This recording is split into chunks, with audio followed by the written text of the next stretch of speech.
Gosh. It's But all go good, ahead. man. Yeah, thanks for coming on the Travis Goodwin Show, man. I can't wait to have this conversation with you. I've been looking forward to it ever since we scheduled it. Dude, heck yeah, man. I'm excited. Awesome. So, I know who you are. I know a little bit about what you do, but for those who may not know, let's just start with an introduction. Yeah, man. My name is Wyatt Reed. I have a wife, two kids. I live in small town Tennessee, right on the border of Tennessee and Alabama. I do real estate. I coach real estate. I try to do things um, as easy and as lazy as possible as far as investing goes. Seller financing, storage facilities. Single family homes, stuff like that. But I try to put systems in place to where I don't have to. I can go visit places like behind you, man, and not have to Yeah, worry about things.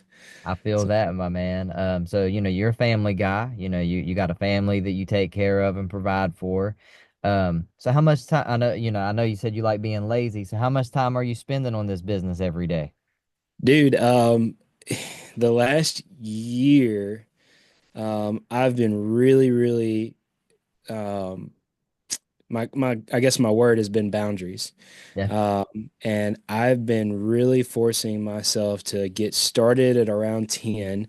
I haven't been forcing myself that much on the 10 in the morning thing, Yeah. but trying to force myself to cut it off at like 3 or 4 in the afternoon. You know how it is. Like I can, if you don't set up good boundaries, like you can go 8, 9, 10 o'clock at night, still being on your phone, still talking to people, still answering people's questions, trying to solve your own problems and other people's problems too. And man, if you let that control you, it just does so much damage to your family and your relationships. So I've let it go on for a while, and the past year and a half, like I've been so strict on like cutting everything and trying to put my phone down and cutting things that aren't 100% necessary and putting boundaries in place, man. So it's so important. Dude, I relate to that so much. I've been doing the exact same thing you're doing, except I haven't been doing it for a year. I've been doing it for the last like 4 months. Hmm. Um, and I mean, personally, just internally, I feel so much better.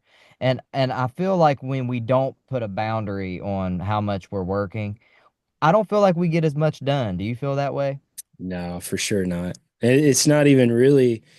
It's more busy work, and we like justify the busy work that could be done the next day. We justify that, and it's no good, man.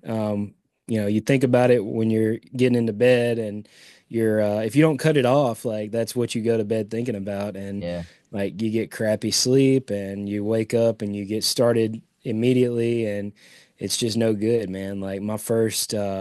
I try to wake up at around 7 and pray, get in the Bible, and get a workout in, and then I'll start, my day. And it's so much better.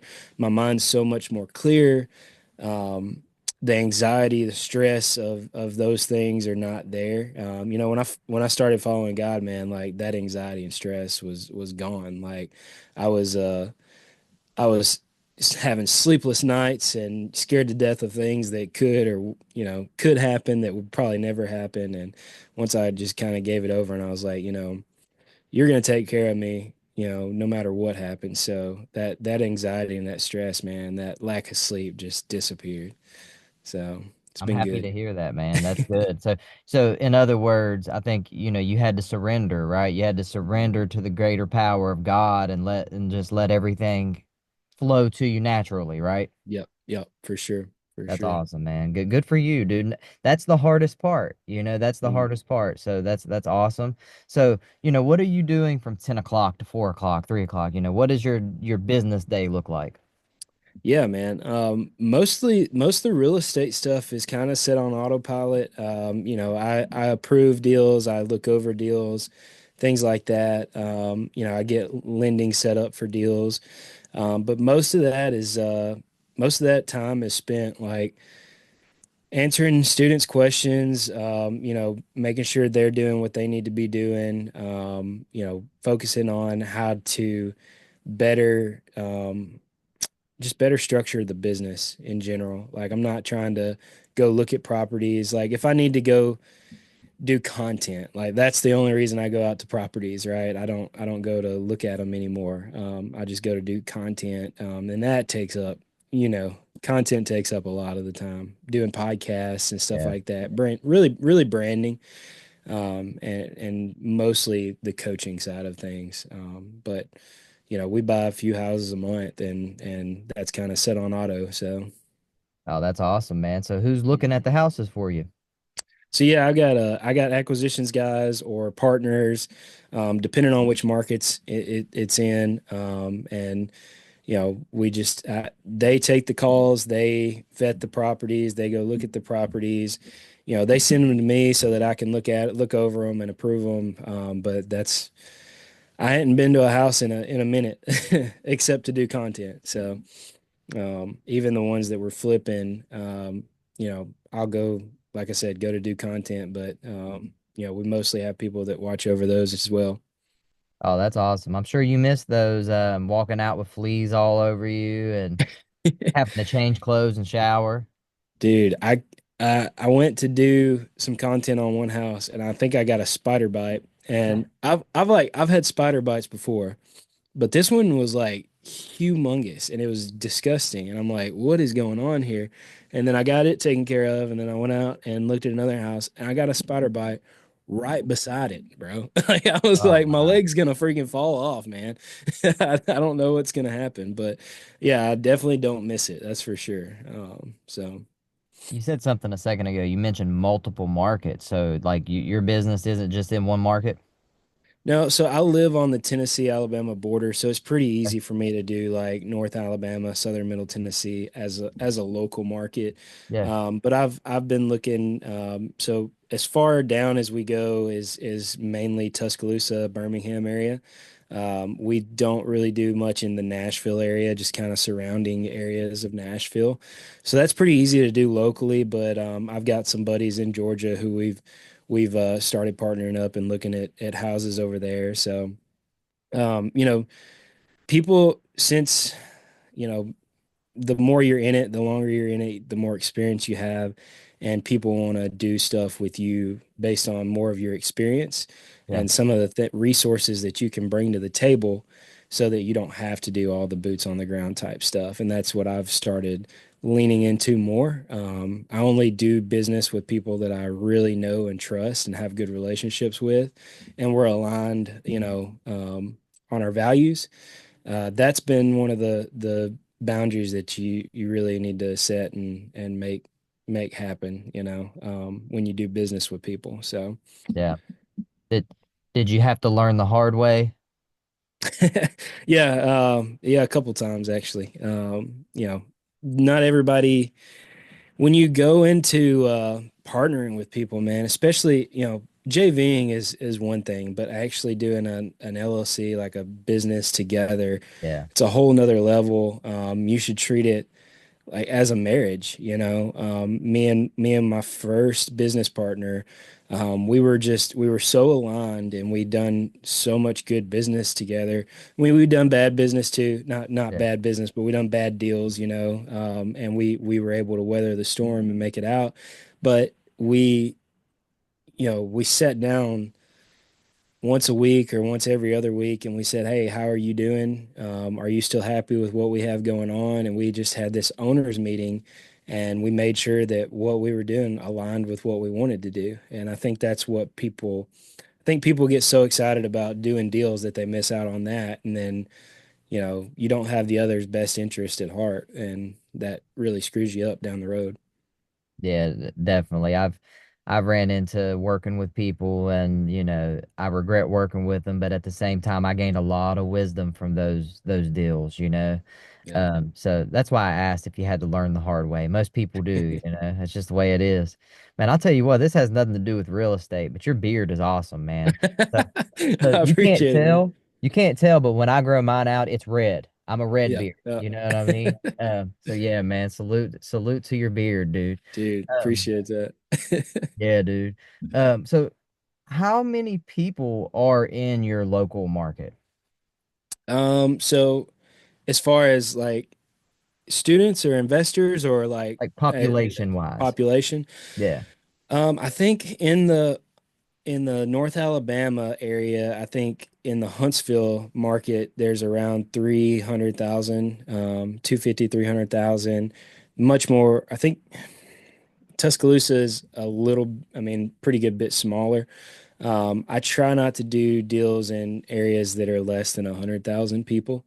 But you know, it is what it is. I'll look at anything if it makes sense. But you know, those smaller areas are going to move slower, and you know, you just got to account for that in the holding costs and stuff.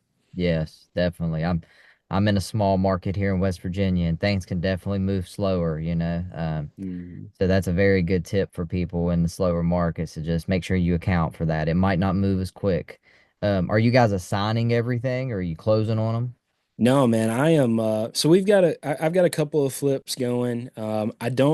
I try not to do a lot of flips. I hate flips. And every time I get done with a flip, I'm like, I'm never doing that again. And then it just shows its ugly face and I'm like, well, here we go again. But mainly seller financing, man. Yeah. Like I said, want to do I want to build businesses that don't revolve around me. And Yes. so when you do this creative financing stuff, you oftentimes are taking the place of the bank instead of the landlord. You know, Okay. I bought these properties that I was the landlord on, and, you know, they say that's the freedom part, and being a landlord is not Yeah. freedom Yeah. as far as the way that I've done it, because I always had tenants calling me. Even if I had a property management company, the property management company was constantly calling me. Yep. So, you know, when we transitioned into the seller financing, people stopped calling me. Like they're responsible for their property, and if something Definitely. crazy happens, they pay for the insurance, and they've got insurance, and so that's and you know the coaching aspect you can do from anywhere, and Yeah. so those two businesses, when you put those together, that creative financing, you know, you can. I think I took me and Lauren traveled 14, 15 times last year and just done, you know, just trips to the mountains, trips to the beach, trips, you know, I go to Africa twice a year. You know, just and you don't have the responsibility that you would on these other transactional type businesses, you know. Even if you've got people in place, you still got to manage those people for the most part. That's awesome, man, and it's good. I mean, it sounds like you're on the way to live the life you fully want to live, and you're already there. You know, you just got some more work you want to do, probably. Has Mm. it always been like that for you? Like, was it always sunshine and Africa trips? No, no, definitely not.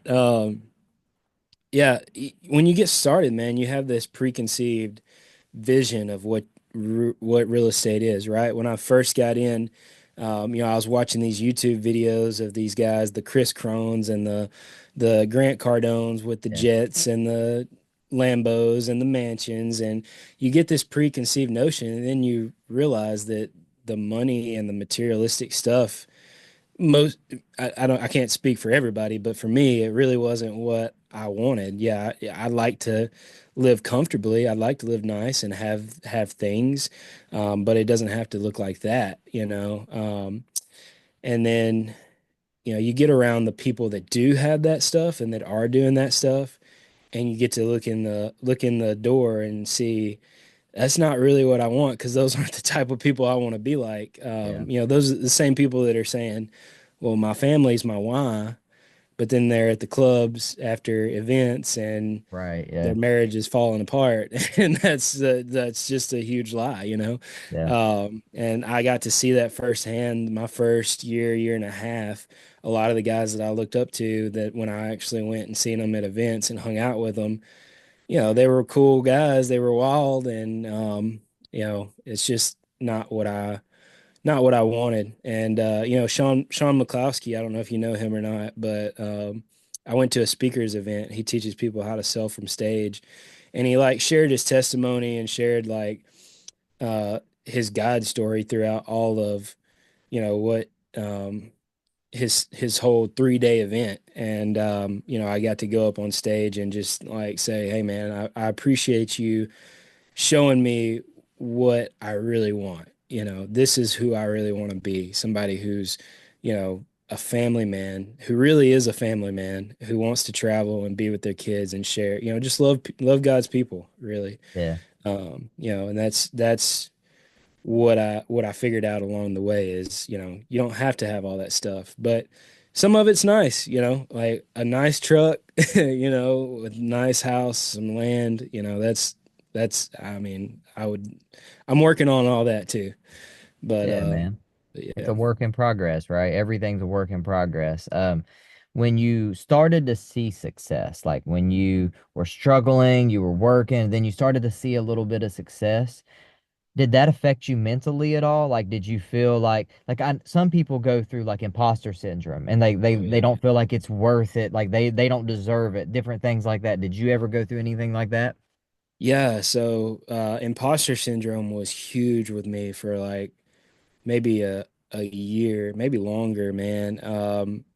I started coaching pretty early off Yeah. in my real estate career, and you know, um, the mentor that I had really built me up in the community.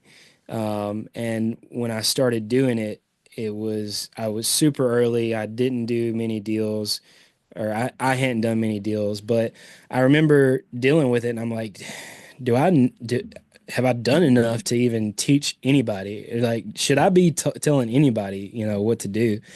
And I sat down with a lady, had no clue who she was. This was at one of those events.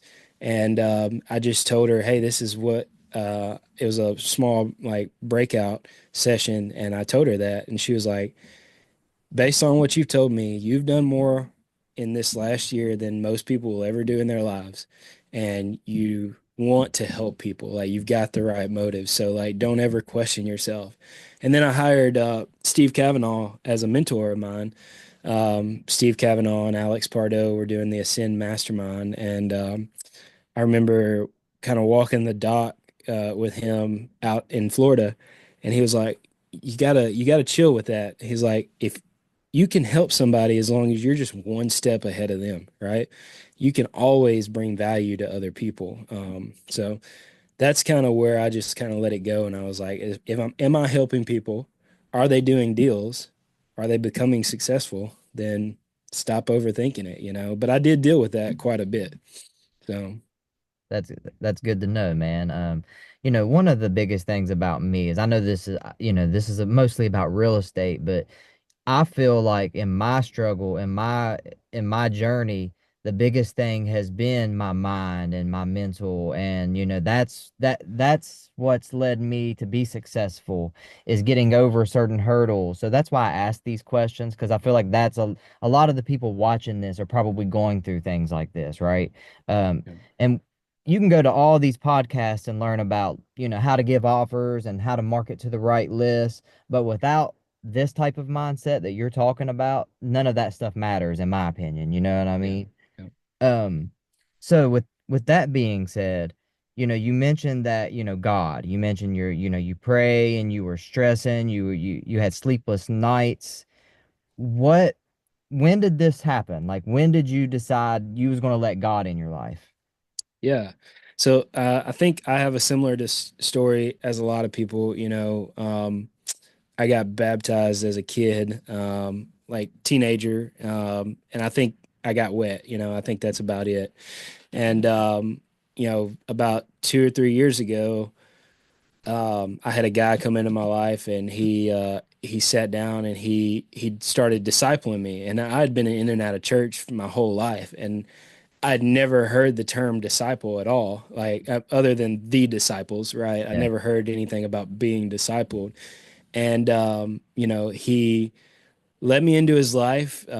He sat down and like showed me what it was like to follow Jesus, and you know, let me and his wife and me and my wife into his house, seeing how he raised his kids, seeing how he reacted with his family. I seen the good, the bad, and the ugly. It was life on life, you know, and he really opened my eyes to what it was like to follow God and be obedient and faithful to what He's called me here to do, you know. And I think when I finally got when it, you know, when we first started doing it, it was like, this is just another Bible study, you know. I didn't take it as serious as I should have. But when I started getting around other people that they had discipled and they planted a house church here locally in my area, and I started getting around solid people who were just chasing after God with everything they had. You know, it was like, oh, this is legit right here. You know, I need to get my act together. And so, like, I was terrible, man. Like I was cussing every other word, and I was drinking a lot, and doing things I shouldn't have been doing, and I just remember a couple of times I said cuss words in front of him, and I called my business partner because he was a part of all this too. And I was like, man, I just cussed in front of his name is Kenny. I just cussed in front of Kenny, man. I feel like trash. And and so just man, just I stopped cussing. I've stopped drinking. Just kind of just living a better life, man. And it's been so much more fulfilling, so much happier, so much less issues in my family and my relationships. It's been insane, you know. So that was pretty cool. Yeah, man, I'm happy to hear that. I'm happy that you found a higher meaning other than yourself, you know. Mm. And it sounds like no matter if it's, finding God, finding real estate success, it sounds like your biggest key has been just changing your environment and being around different types of people, right? Mhm. Yeah, absolutely. It's so important. And I was talking about this on the last podcast that I was on before this.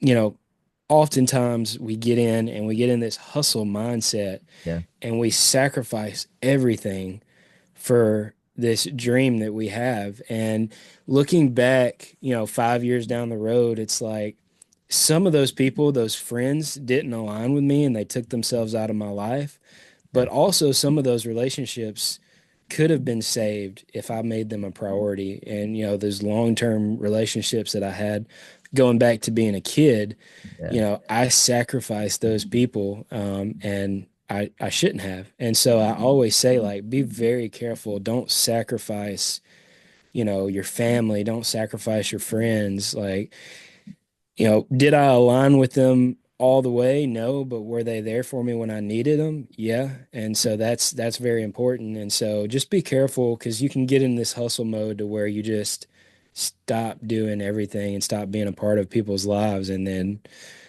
essentially push them out, you know. So just be careful with that. Definitely, man.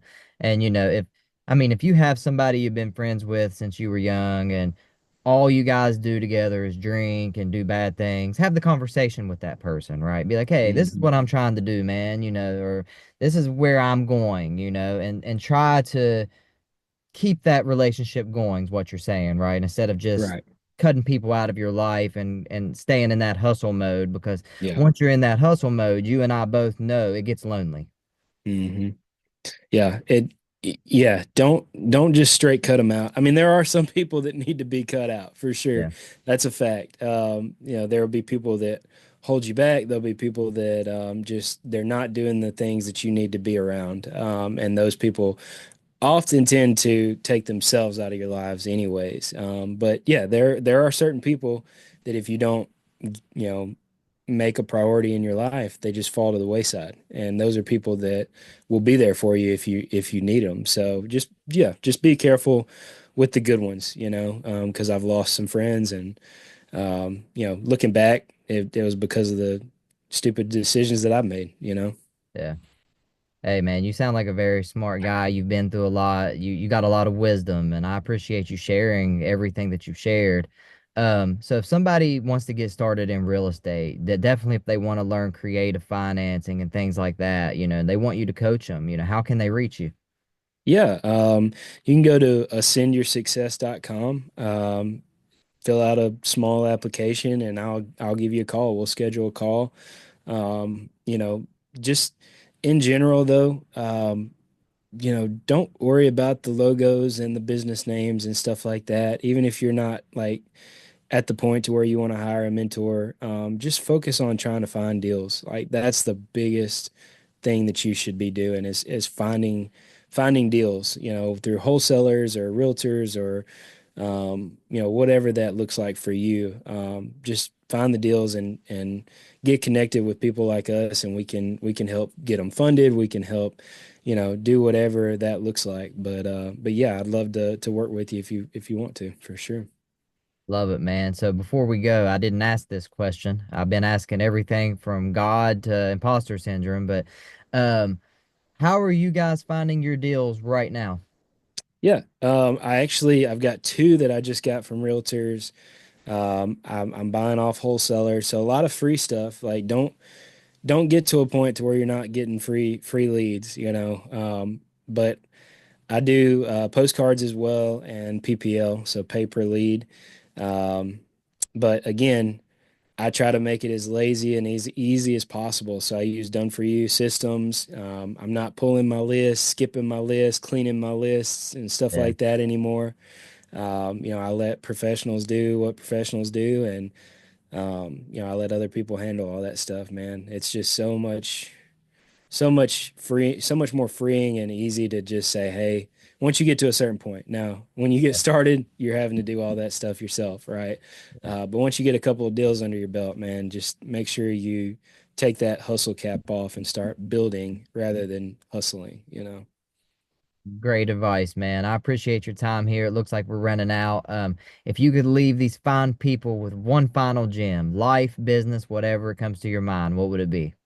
Yeah, man. Don't stress out about things that you can't control, because I know I know we do it all the time, and that was one thing that really changed changed my whole life, was not stressing about things that you have no control of anyways.